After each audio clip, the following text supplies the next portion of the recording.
from PRX. All right, everybody, this is Scoots here, and this episode is part of our Summer Favorites series. It's a on-location episode, so just a heads up, it's going to sound a little bit different. There's going to be background noises. My voice will sound a little bit different, but these are episodes we used to do regularly. If you like them, as a part of Subscriber Summer, I'm going to be putting out a lot of on-location episodes, and then if you like them, let me know. Support the show directly, or send me a message through the contact form on our website, and let me know, and we'll try to do more of these in the future. But it will sound a bit different than a regular episode, but I hope you enjoy it. And yeah, these are really fun and really immersive to sleep to. Thanks, everybody. Ladies and gentlemen, boys and girls and friends beyond the vine here, it's time for the podcaster that wishes he put the shake in salt shaker. But mostly I have to, why with all my spices do I have to tap? I guess because do I not put the top on tight enough? Because I have to tap it on the counter. And that won't be keeping me up at night, but probably as maybe all of it combined. Anyway, it's time for Sleep With Me, the podcast that puts you to sleep. That's who's making this show. So I guess I was shaking the show Salt Shaker by seashells by the seashore.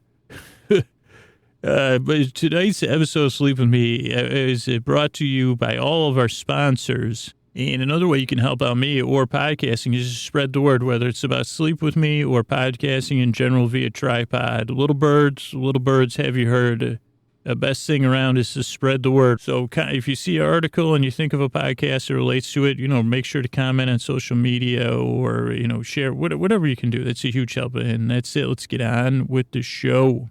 Hey, everybody, this is Scoots, where I talk about Sleep With Me Plus. I really believe and love making this podcast. And if you do too, if you believe the podcast makes your life better, if you believe that me hosting the show is important, if you believe that the podcast coming out twice a week is important at the variety of shows, if you believe you get something out of Sleep With Me, just takes a small percentage of you, those of you that say yes, yes, yes, to actually take action, to believe in it so much, you sign up for and support the show at $60 a year or $120 a year, $240 a year. You support it monthly.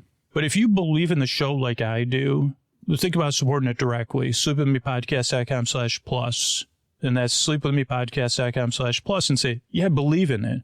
I believe I get a lot out of this show. Thanks so much. Oh, Mystery Bard, a lot of people help out in this show. Who are they? This poster song sounds like an earful. Wrote the theme song. Edits episodes. Carl W. the legend. Also edits episodes. Ashley, Kenny, Scotty, Jennifer. Runner.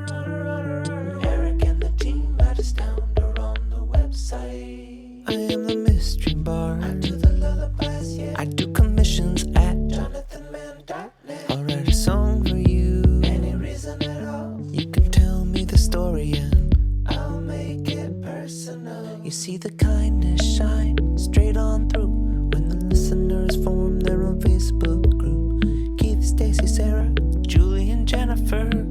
These are your moderators. Get support dear Scooter on Patreon. Buy the merch and support the sponsors. You can find anything you want at sleepwithmepodcast.com. And we're so proud that we could dance. Rusty Biscuit, Lois, Hannah like banana. Leah does the transcript. Thanks, Mystery Bard. If you want to be a rebel, if you believe in Sleep With Me, think about, and you can afford to support the show, sleepwithmepodcast.com/plus. Thanks, everybody.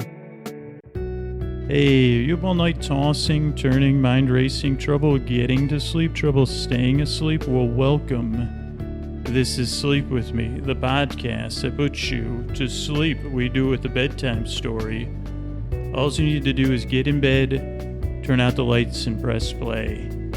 And tonight we'll be on location here at the Orlando Eye, and I'll have more about it, but it'll have a little bit of an ambient, nice rolling ambient noise here, a humming, if you will.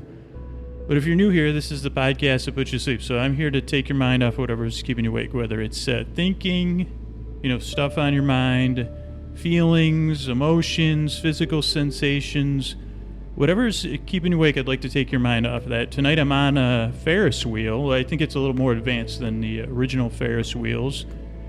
And I'll be describing what I see. It's a beautiful rainy day, and I do mean that beautiful rainy day here in Orlando. And I'm kind of on a somewhat spur-of-the-moment trip here. But if you're new here, here's what's going to happen. Here's the structure of the show. We usually take about 5 minutes before the intro to pay our bills and credit everyone that helps out on the show. Then we have an intro here. Tonight will be a little bit shorter, but I'll set up and explain the podcast and how it works. And then we'll just have a live, I guess it's live for me right now. I'm here on the Orlando. I guess am I in the Orlando Eye or on the Orlando Eye? Within. But I'll be here describing it, lulling, soothing tones, pointless meanders. There's raindrops on the windows. There's clouds in the sky. There's mist in the distance. It couldn't be a more perfect day for a sleep podcast. Holy moly. So yeah, I guess if you're new, usually these intros go on for about 12 minutes. Tonight I'll try to keep it to a few minutes so we can get straight to the describing stuff part of the show. But what else do you need to know? Okay, here's the main points of the show. I'm a little bit different. I'm a little bit strange, a little bit goofy. So that's one thing. The second thing that goes along with that is that you're under no pressure to listen to me. This is kind of a podcast to take your mind off stuff, but I don't need to keep your mind on me. So as you listen, I'd like to send my voice across the deep dark night, as I said, and kind of escort you. I almost said escort you across the threshold from wake to sleep. And at any point, you could just stop listening, and my voice, like this beautiful background humming, soothing, like a sonic lung, can carry you off. And you'll say, well, Scooter's voice is starting to sound a little bit like a sonic lung as traffic goes by under me slowly. This is just whatever distance I am. I think I'm about 370 feet away. Really calming. But that's it. So you're under no pressure to listen, but you're under no pressure to fall asleep. This episode should be at least an hour. So I'll be here, and I'll be taking meanders. I'll be taking my time, lulling soothing tones, wings of pointlessness, all those things.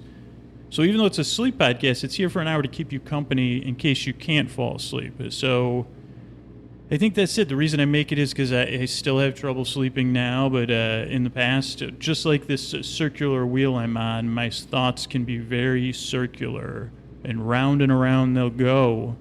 And where they stop, I don't know, but I won't. I'd be like, "Come on, can you stop? Can you stop with the thinking so I can get some sleep? I'd like to fall asleep here."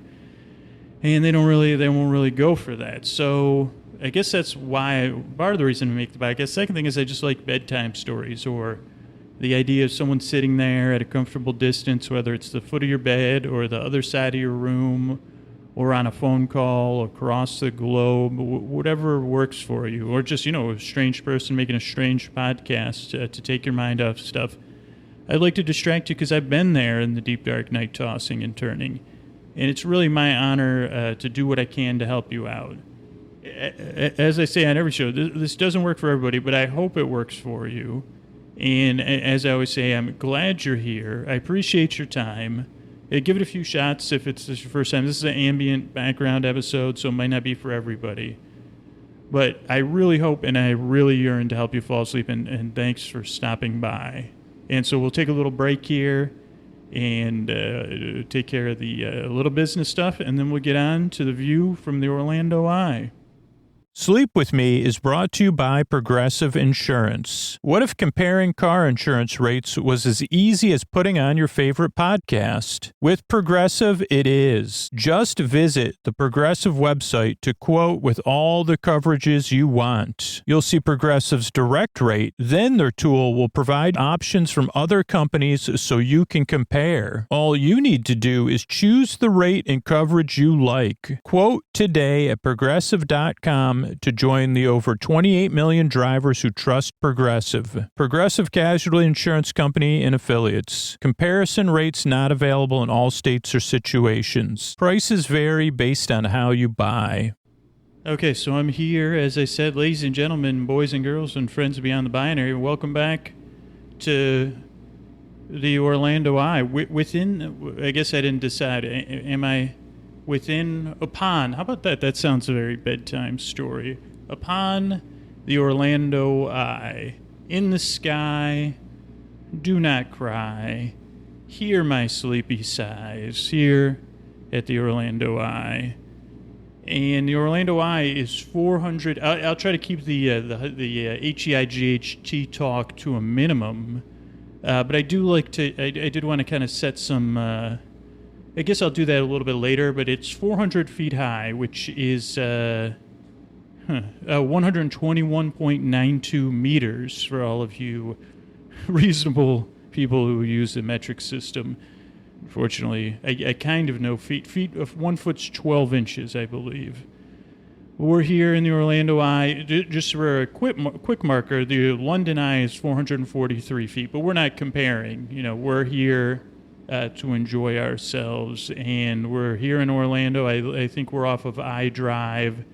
The first passenger took the Orlando Eye April 29th, 2015, and I believe it has capacity for about 450 people. There's these, I would call this a gondola that we're in right now, and it's very roomy, room for 15, I think. Let's see, 450 people, maybe there's room for 10. There's a nice little bench in the center. There's a couple tablets that you can use for...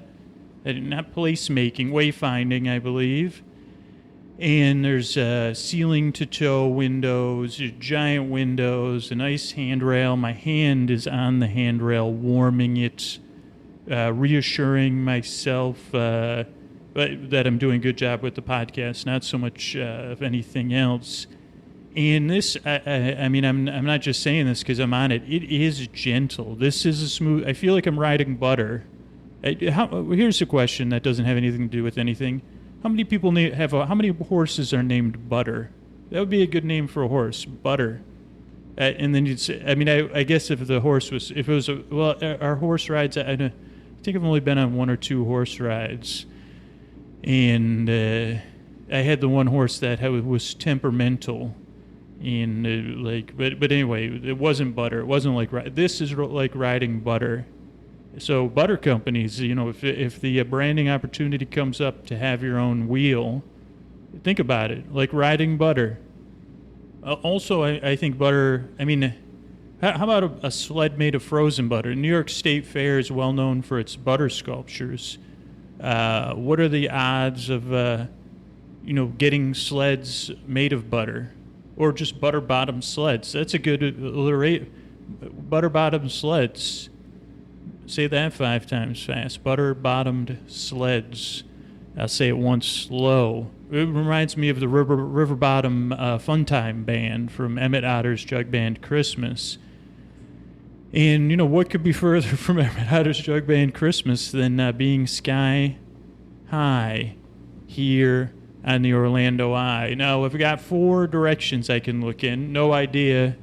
At some point, I'll check north, south, east, and west. Oh, some neon is coming on. I believe it's LEDs.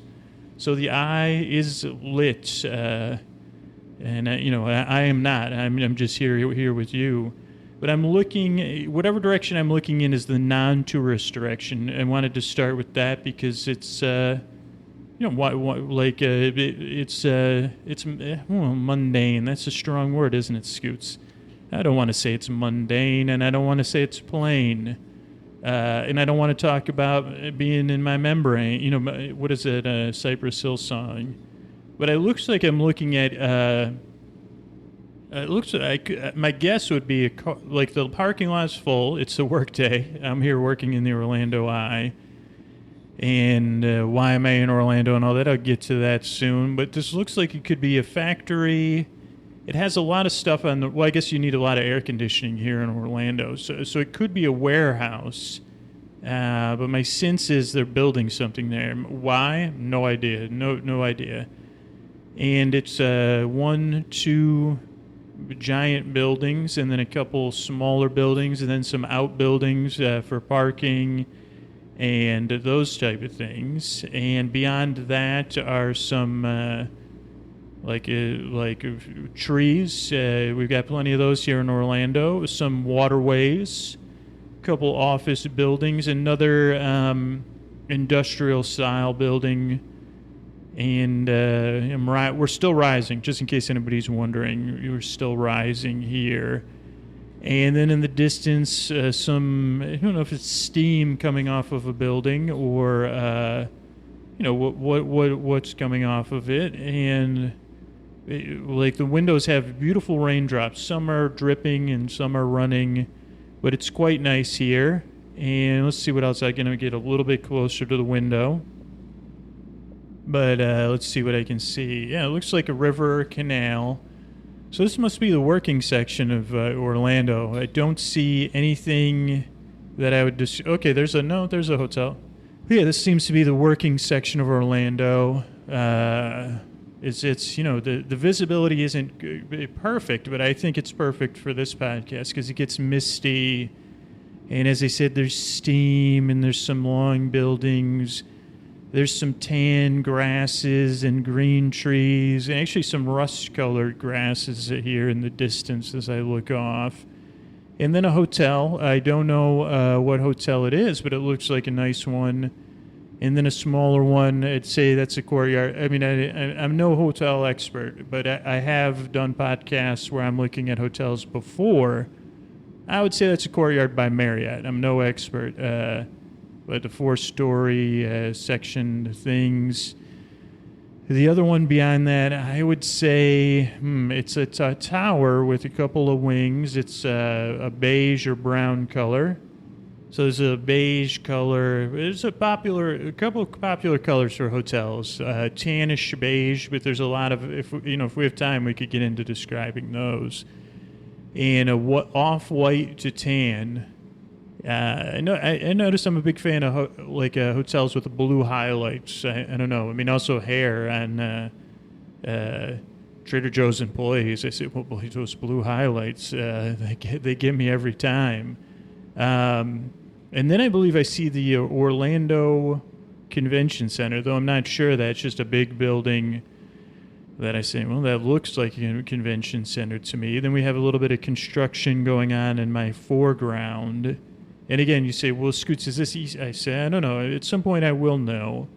There's another beige-ish, towery hotel in the distance. Looks like a nice one. It has a lot of trees. I guess like Florida is evergreen and deciduous a little bit. But there's from this distance on this day, it looks like trees are barren, but I know that's not the case. And as we are descending here, behind the convention center is a couple of, non-themed hotels. I don't want to hurt any hotel buildings' feelings, but, a little bit plain. One is more of a white color, then one is a beige. We got a tourist helicopter going by. Luckily, can't hear it, so that's good. And as I scan, then you say, Scoots, give me a little bit more on this convention center, because I have a podcast, Convention Center Buildings Podcast.com. I'd say really, it's just going to bid on that. It is, it has these, convention centers are a bit like the, what do you call those things? Those glass buildings they used to have when you'd, they had it at the Dickens Fair, like for a grand exposition or a World's Fair, you'd have buildings made of glass. And I wish, a bit like a conservatory, but bigger. Expo halls, I think they may be called. This has a lot of glass. It has 1, 2, 3, 4, 5 arched windows, each like a quarter circles consecutively larger. A lot of windows, which I guess you'd say, I mean, working in Orlando is a tough gig for architects and planners because you say, well, you got the natural light. People love the natural light. Could it save money? I mean, that's one question because then are the savings off offset by the air conditioning bills. But then you say, well, there's the pleasure of the convention-ear.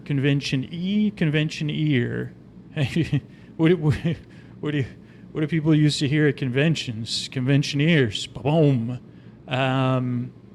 So that's about it on the convention center. Kind of like a bluish. It looks pretty good. I mean, it looks like it still looks modern. It's not, I mean, I hate to say build it up, make it taller, make it flashier. Maybe not. I mean, that's why I don't design convention centers. I design lulling, soothing, rolling here in the eye, so gently, our butter-like descent down. Oh boy, so I just got, so I'm going to move on here to looking in my next direction. And actually, I'm here. Let me do a little establishing here. Let me sit down my recorder. I'm here with my mother and my brother Ted, and my mother, Mom. And they are here on the Orlando Eye, within, upon, oh, that's right, we agreed to say upon the Orlando Eye, with I, my mother, my brother, and I, upon the Orlando Eye. Do not cry, for I will keep giving you my attention. Something, but until I go awry, till my attention does. So, okay, I'm going to have to come back to what I was just looking at, because it was like a castle-style building, but there's a building in front of it. But yeah, I'm here with my mother and my brother. I'm in town, kind of a last-minute podcasting convention. When you hear this, it'll be probably a little bit afterwards. And I was trying to figure out how to make it work, because actually, shout out to the listener who recommended it. His brother-in-law is running the convention. He said, my brother-in-law listens to your podcast. You should come by. And I said, well, I got to be able to record. And I said, well, maybe I could stop and visit my parents. And then my mom said, well, I come down to Orlando for a day. And then lo and behold, my brother Ted, I think I can claim at this moment he's my favorite brother. If any of my brothers are listening, though, you know what the real situation is. Don't worry about it. But we're descending. We're going to go through the station here and the gondola-like thing. So the doors are going to slide. All the really well worked here. All the employees are doing a great job. They have umbrellas, and they're very, very friendly people here.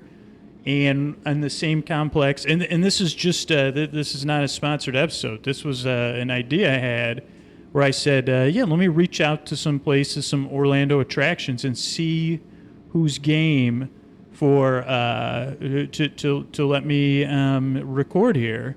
And I said, well, let's do it. And all right, so we've left the boarding station. Welcome back. Like I never left, because I didn't, but we're back here. Once again, ascending. Yeah, that's the word I've been looking for the whole day. Ascending. We're ascending, slowly climbing, and waiting to see what I could see.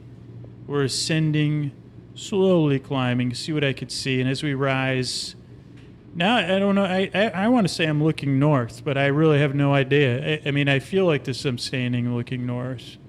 And I do have a pretty good internal compass. Have I ever told you how when I don't want to plant any ideas in anybody's heads, but when I was younger, one time when I would have trouble sleeping, one thing I would do is change directions. So I'd start sleeping at the foot of my bed, and I was convinced at the time that by switching up the magnetic direction of where I slept, that it would help me sleep better. And I mean, placebo-wise, I think it would work for a few weeks. And I don't know if that was like from when I would I don't know what I was. I was a child. I don't think like that anymore.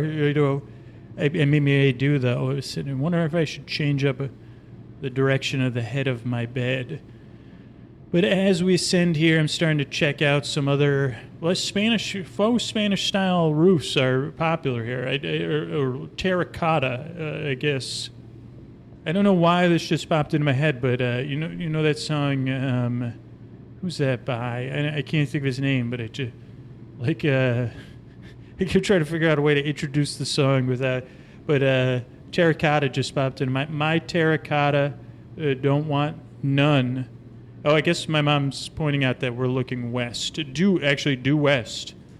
So WE, so that it would be at my back is the east, and to my right is the north. Okay, I could buy that. I can buy that compass works. So I'm looking west, somewhere out there, to quote Fievel, is Koa, and my daughter Sophia, 20, some direction west. Probably not due west.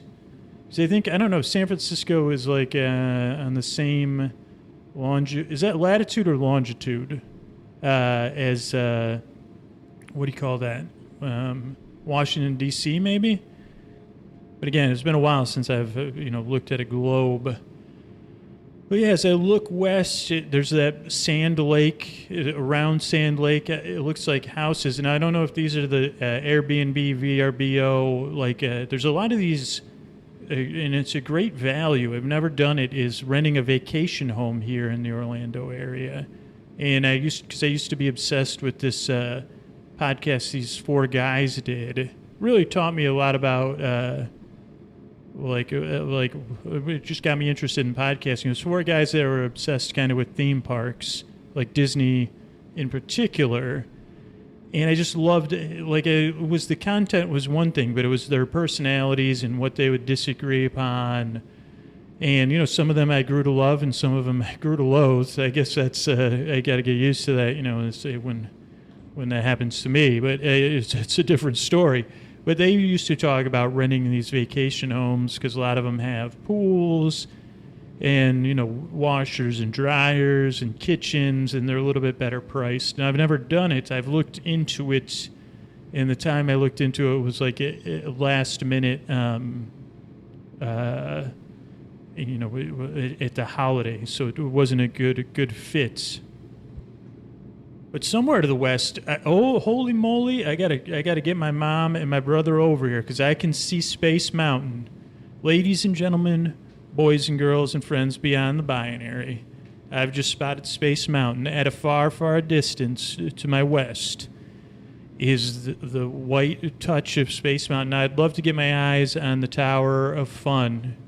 I can see a couple of the large hotels just off a Disney property. I don't see Cinderella's Castle, but that is unmistakably the sweet. Oh no, because that's the Contemporary Resort. My brother's pointing, but I'm not seeing Epcot Dome. I'm waiting for my eyes to adjust. My brother clearly has better eyes than me. I don't see the ball, but I'm going to keep looking. Believe me, I'm not going anywhere. He also said he saw the Tower of Joy, the Disney's famous Tower of Joy, here upon the Orlando Eye. We're searching in the sky, across the sky. Okay, I'm keeping an eye on it. I guess I'll come back, and say, well, it could get less misty. I thought I had to, I'm one of those people that's delusional about my vision. Another delusion. I have pretty good vision, but I don't know if I have 20/20 vision anymore. What was the 80s song? Supervision or something? Double Vision. You're right. Thank you, brain. Yeah, that was a song in the 80s. It was. You're right. But I can see. I can't. Once you see, what did I call it? Space Mountain at this distance, you can't unsee it. And somewhere nearby is that sweet castle where Cinderella lives. My daughter, Sophia, is playing Cinderella Mother's Day in her local community theater. She'll be singing as Cinderella. Tickets are $10,000 if you'd like. No, I'm just kidding. So let's see what else I can see. Yeah, I see Space Mountain just because it's so easy. The globe, that what is it called? The Epcot, I know, Spaceship Earth. What are we traveling on? I'm upon the Orlando Eye, which is upon Spaceship Earth, the real Spaceship Earth, hurtling slowly, or circling gently, ascending or descending. I guess it's just in orbit. Yeah, so I guess that is the direction of Disney World, Walt Disney World. And so I guess I don't have anything else because I'm going to kind of adjust my focus once again here and take a look. And I see another small lake. Sometimes you can't tell if it's a lake or a retention basin. And a highway. Traffic really looks like, and I'm not like metaphorizing this, really looks gentle, moving so gently. And a couple nice restaurants. I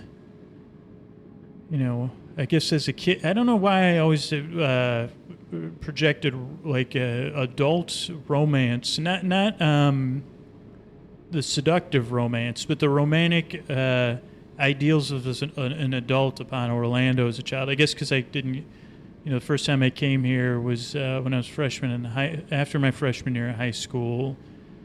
So it was like this act of faux adulthood, but even the chain restaurants, especially, and I guess people could relate to this, when you see a chain hotel or a chain restaurant that you don't have in your own hometown, when you see that, you say, this is just amazing to me. It's mind-boggling.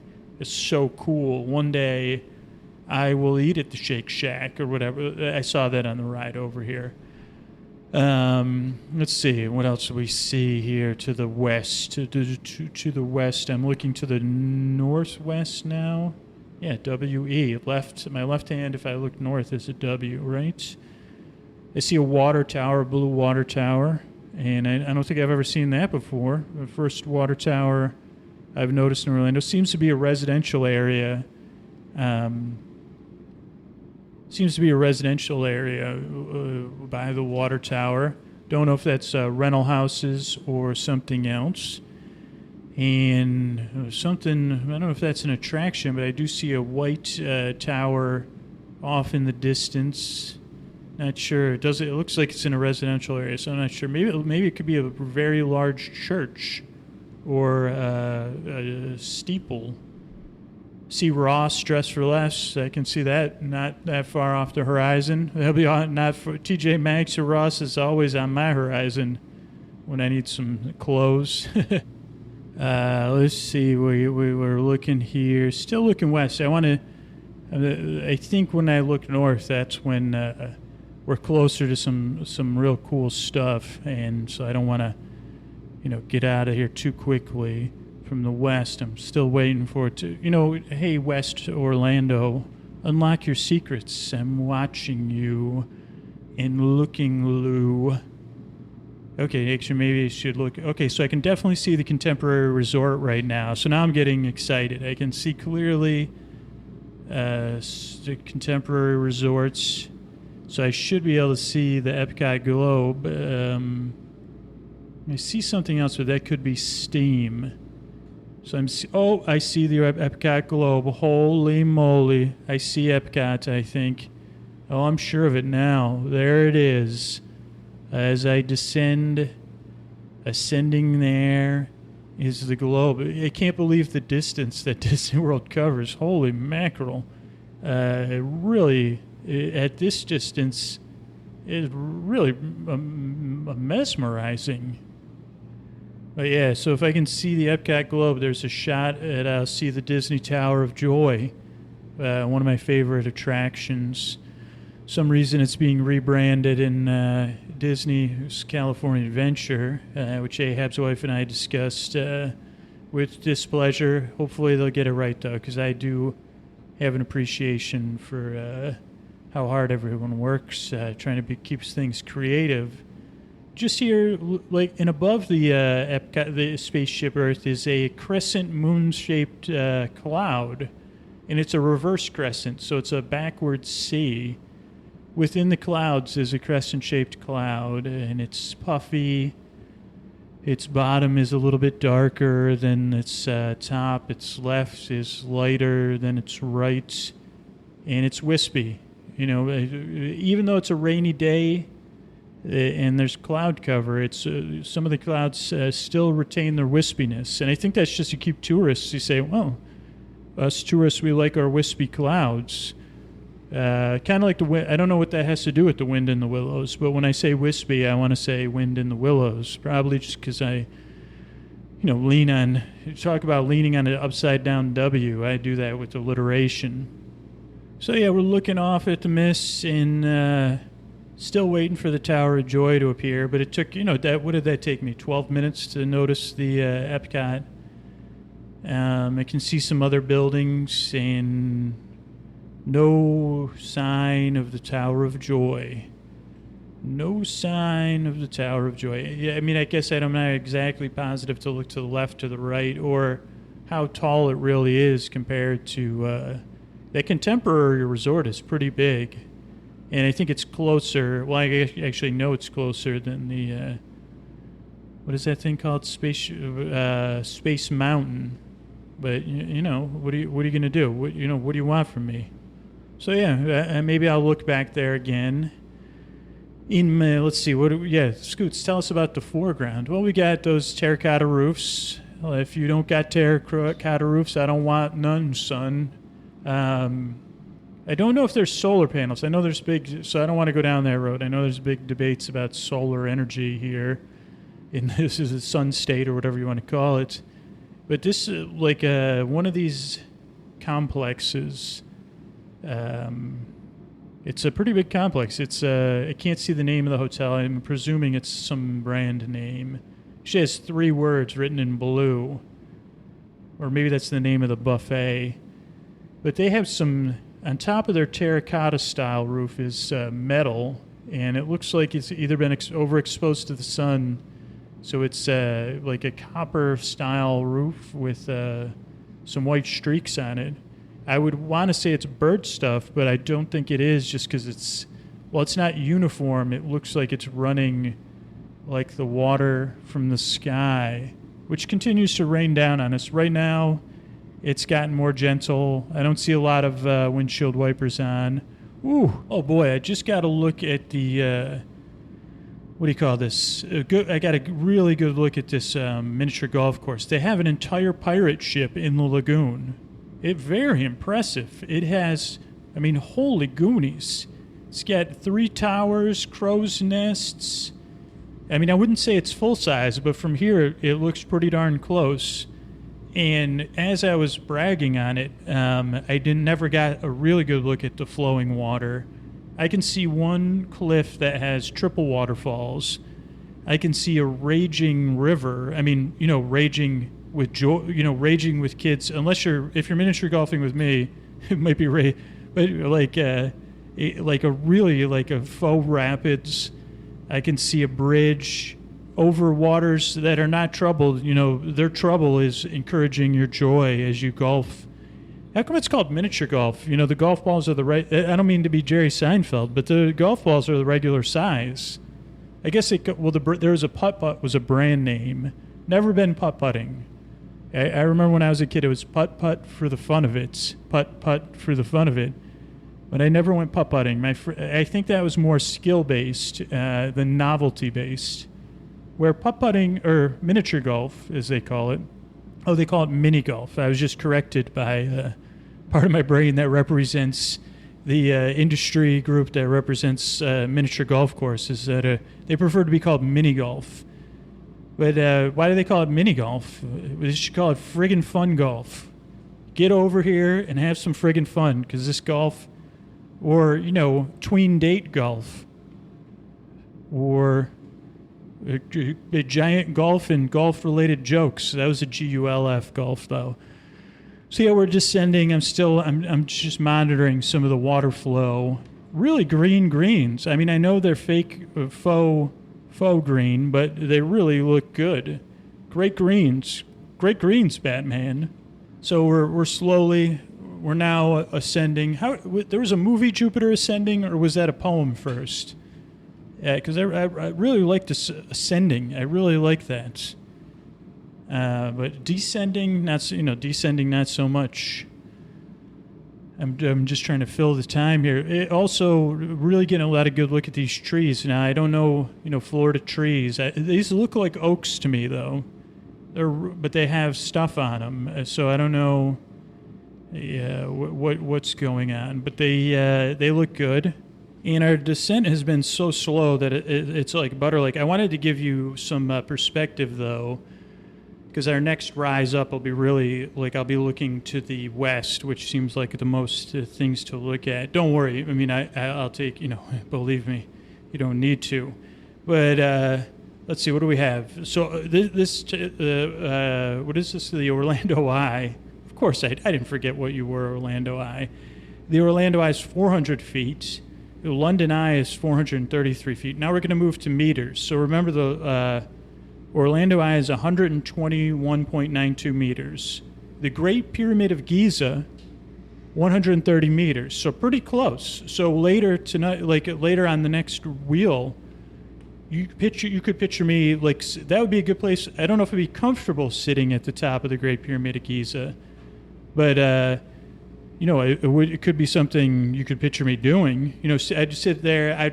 If I was doing that, I would try to look very wise, and so that's 130 feet, and that was made, believe it or not, 2551 BCE. So a long time ago, 130 meters. The Spring Temple, the Buddha at the Spring Temple, 153 meters. So a little bit taller, but this isn't a competition. I'd like to go to that. Big Ben, for all of you. Big Ben in London, 96 meters. For those of you in New York, where concrete dreams are made, what is it? From New York, concrete, something where dreams are made of. It makes you feel brand new. Lady Liberty, from the base, is 92.99 meters. Now, those of you in the Northwest, the Space Needle, 184 meters. The Golden Gate Bridge, 227 meters. So Space Needle, 184 meters. That's a bit tall. Oh, wait, what are we, 129? Golden Gate Bridge, 227 meters. Cinderella's Castle, not far from here. Couldn't see it because it's gray. It's a gray day. Couldn't see it. 57.6 meters. Those of you, our friends in Italy, the Leaning Tower of Pisa, 56.4 meters. Now, if it was standing up straight, maybe it would be 57.6 meters. The Eiffel Tower. Now, this one blew my mind. The Eiffel Tower is 324 meters. That is big. And I don't know if that's to the top, but the Eiffel Tower, 324 meters. And then the Empire State Building, I got more. We're pulling into the station here, but the Empire State Building, 381.01 meters to the top of the antenna. All right, so we're headed back up, ascending once again. And the Petronas Towers, those are pretty tall, 451.9 meters. Well, this was impressive. Their foundation goes 115 meters deep. Taipei 101, 508 meters. And I believe our friends over at 99% Invisible, Roman Mars, Avery Truffleman, did a great report on these super towers maybe about a year ago. Maybe a year and a half ago when you hear this. The Sears Tower, now this is to the antenna at the top, 527 meters. Now, Drake, you're my boy, and I know we're feuding. Well, we're not feuding. You're just not taking my calls. But the CN Tower, which I believe it graces the cover of one of your albums, 553.33 meters. And I've been in there, Drake, and I was thinking it might have been... I don't think I was thinking. I don't know if you were. It was probably like 14 years ago.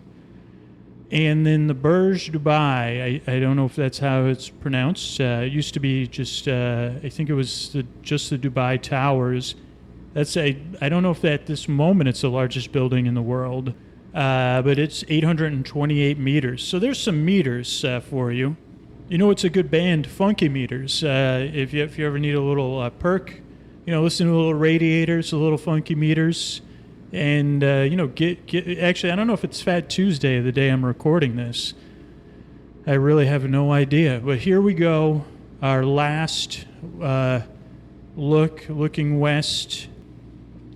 First thing that crosses my eyes is Fairfield Inn, which I think my parents liked Fairfield Inns when we would go on trips. I mean, with 8 kids, I think Fairfield Inn was new when I was a child, and I can remember we would go, if we went somewhere, we would drive, and we would stay at a Fairfield Inn. I can remember staying at a Fairfield Inn, I think when we went to Gettysburg, and maybe, so I'm trying to think where else we would have stayed at one, but I know, maybe when we went to Niagara Falls area, but I think that one was not a Fairfield Inn, because that was a Fairfield Inn. So now we're rising, and in the most prominent structure I can see is still being built. That's the new, what's it called? Universal Studios Water Park. I don't know the name of it yet, but it has a volcano. And I was actually staying at the Cabana Bay. That's their family-style resort last summer. And for one night, that was when I was obsessively switching hotel rooms to save money. Bad idea, but we had a view of the construction site. I really enjoyed the stay at the Cabana Bay.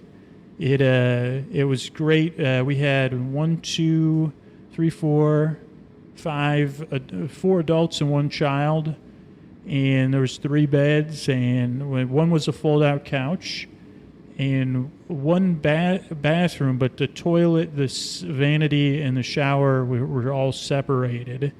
Also had a little kitchenette and a real nice food court. Really, really well done. Really liked staying there. But we can see some of the other parts of the new water park. Really would be excited to check that out at some point.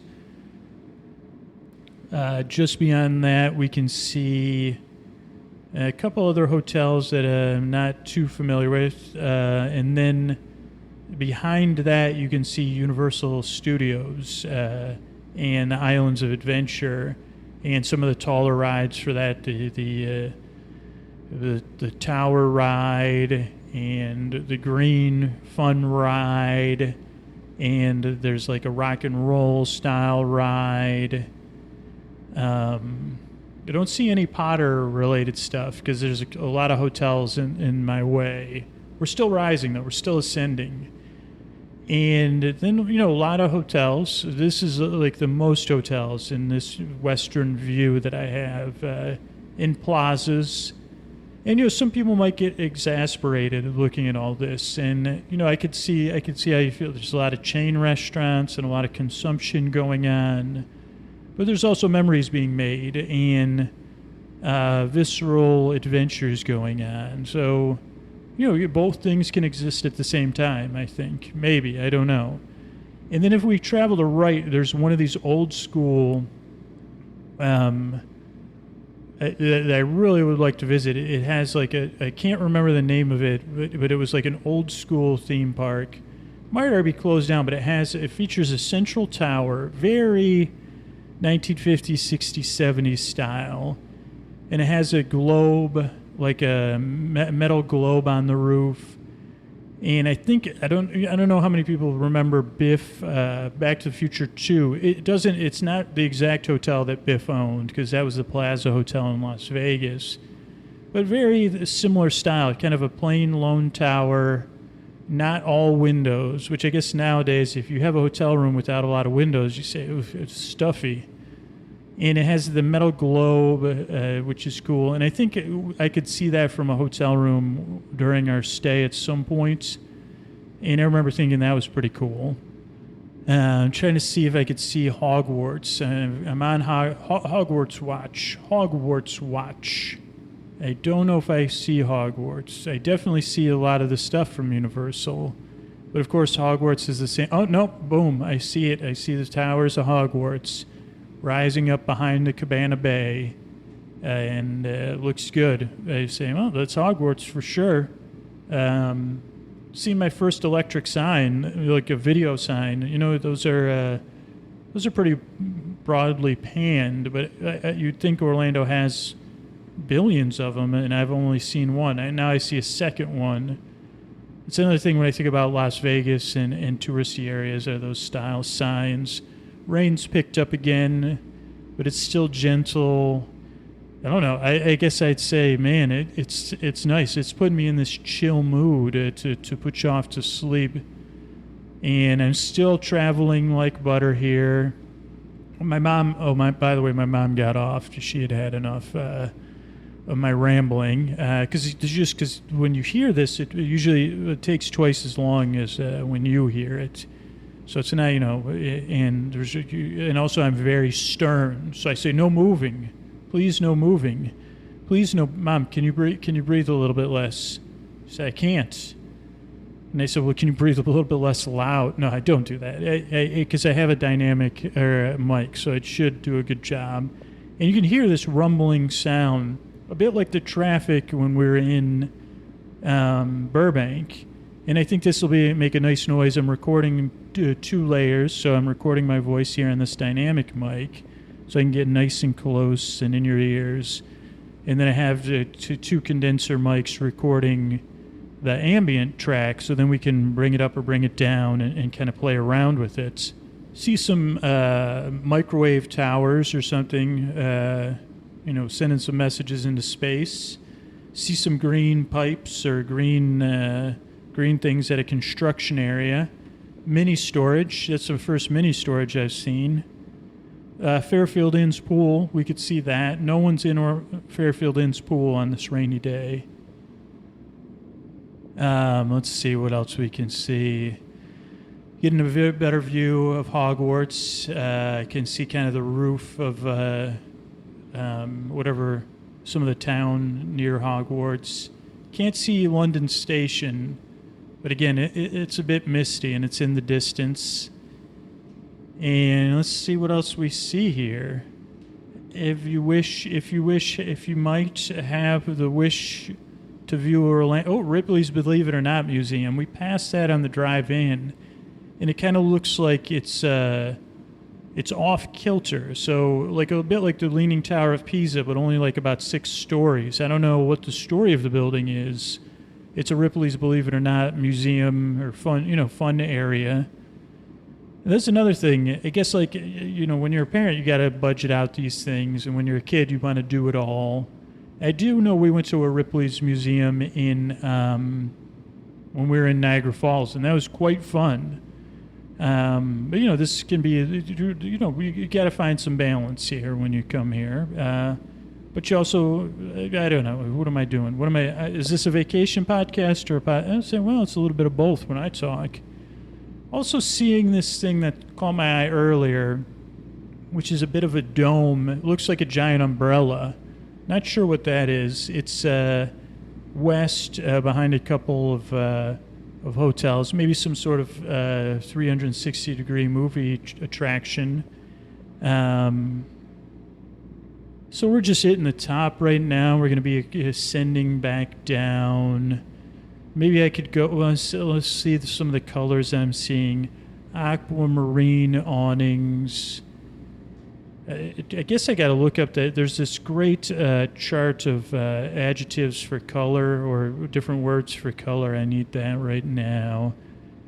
So there's chocolate milk brown roof, sparkly green windows, the yellow R of Ripley's, golden stars, red and blue neon sign that says Kings, turrets and towers, pine green sign, aquamarine, made up word for the color of the Fairfield Inn pool,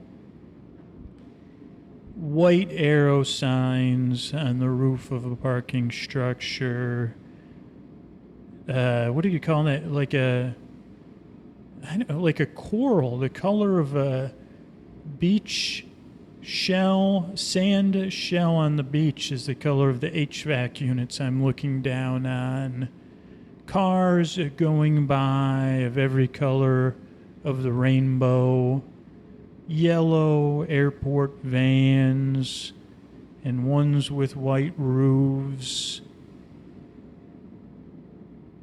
Deep, deep orange roofs on a distant hotel in front of the more safety orange shuttered doors of the storage place.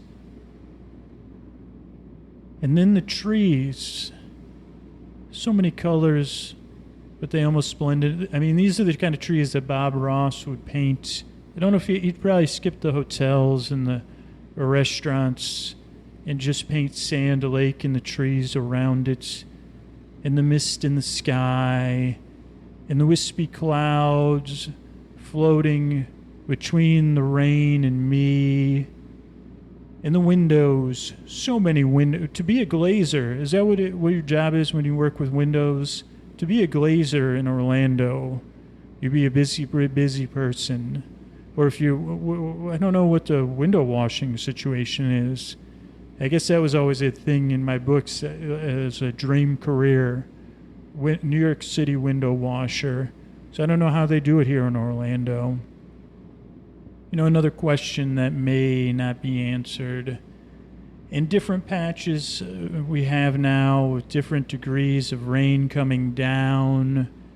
And as we descend another hotel spool, I can see shimmering, shining, and looking at me. Red roofs, maroon roofs. Roofs that are rust roofs. The silver towers of a faux castle, and the green sign of an E for the suites of Embassy, and then these slate roofs here, looking back at me, not that far away, but in the distance still. Quite cool, really nice. I like it a lot. And another view of Sand Lake. And trying to find that Epcot thing. I do see it. The Epcot globe. Spaceship Earth. I know. I'm correcting myself, Ray. I could hear Ray. Oh, my friend. Don't you know that's the Epcot globe? And Spaceship Earth. Oh, I'm sorry. That's Space Mountain. Sorry, Ray. And the traffic going by. And you can hear the sigh. I'm standing right in the center of the gondola here. Like, as I said when I started, I don't know if we've gone around 5 times or more. We've been here 2 hours, times 20 minutes, no idea on that math. 20, 40, 60, 5 times, I guess, maybe 6. But the rain is streaking the windows. And just right, and I gotta say it in case if you're out there and you're thinking about visiting Orlando, and it's a rainy day, with just rain, none of that things that make the noises. You're thinking about a proposal and a kisses only, nothing more than a kiss. This would be the place to do it. In the Orlando, you could play this podcast. I don't know if it might derail, maybe. Some mini golf. I don't know if you do it before or after. I'd probably skip the mini golf on the day you get engaged. You want to stay away from competitive things. But congratulations to my brother Ken and Judy. They got engaged recently. They didn't do it here on the Orlando Eye. But this would be the place to do it. And you could, I think you could buy a ticket for a private booth, or you could do it in the company of other people. That would be pretty exciting too. But we're descending here, and once again I appreciate your time and spending this evening with me. Thanks to the fine people at the Orlando Eye and the Dalton Agency who set this up for me. And good night, everybody. I hope you get a good night's sleep. All right, everybody, this is Scoots. I'm talking about my Helix mattress. It's time for you to take that Helix quiz at helixsleep.com/sleep. This past episode was made possible by our friends at Helix, and it just got back in town after about a week away, and I spent my first night on my Helix last night. My Helix Dusk Lux, and I was so glad to be back in my own bed, made for how I want to sleep, for my body, my sleep positions. I mean, I love my Helix mattress. Helix has 20 unique mattresses. They got an award-winning Luxe Collection, Ultra Premium Elite Collection, the Helix Plus, a mattress designed for big and tall sleepers. Helix Kids mattresses designed for growing bodies and endorsed by child sleep experts. But how will you know which Helix mattress is best for you and your body? You take the Helix quiz and you can find your perfect mattress in under 2 minutes. That personalized mattress is shipped straight to your door free of charge. Helix knows there's no better way to test out a new mattress than by sleeping in your own home. That's why they offer a 100-night trial and a 10 to 15-year warranty to try out your new Helix mattress. Everybody's unique. Everybody sleeps differently. That's why Helix has several different mattress models to choose from, each designed for specific sleep positions and field preferences. There's models with memory foam layers to provide optimal pressure relief if you sleep on your side, and models with a more responsive foam to cradle your body for essential support in stomach and back sleeping positions. There's enhanced cooling features to keep you from overheating at night, and if your spine needs some extra TLC, they got you.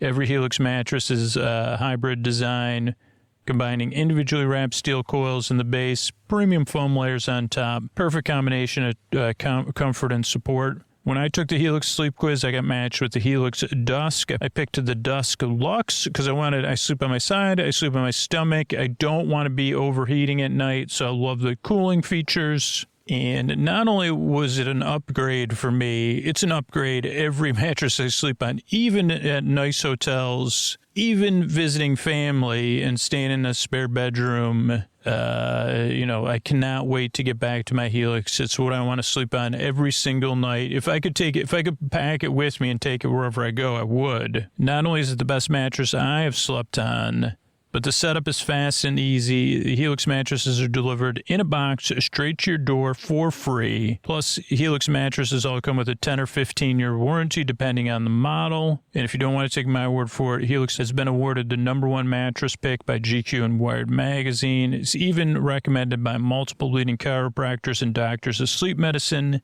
as a go-to solution for improving your sleep. And Helix is offering 20% off all mattress orders and 2 free pillows for our listeners. Go to helixsleep.com/sleep. That's helixsleep.com/sleep. This is the best offer yet, and it won't last long. With Helix, better sleep starts now. Good night, everybody.